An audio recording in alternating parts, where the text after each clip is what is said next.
I'll show you again the proper technique, and it's not a big deal. Everybody in the world's made these videos, including myself. It's like my 4th time.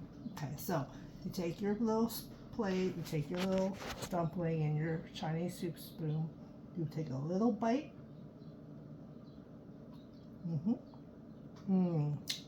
Little hole, create a little hole.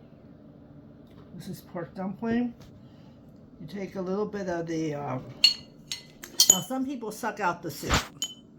I'm not today. I'm going to use the sauce, which is half Chinese black vinegar and half soy sauce, and I'm going to put it into the dumpling. Just like so. Some might fall in the spoon, that's fine. It's like a volcano. And then it'll cool it down too, so it has a double effect of adding some beautiful seasoning to the broth and cooling it down. And then you can suck it out and eat it.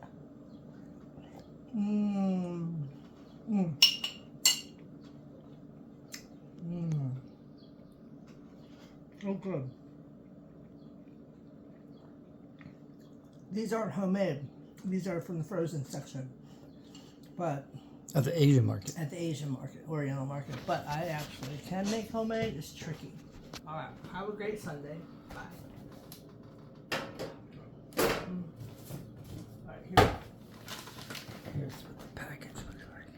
Oh yes. Here's the package. Dumpling. Okay. Here's what that Mine's Chinese black vinegar looks like. It's very dark. mine stuff. And here's what soy sauce looks like. Ta-da!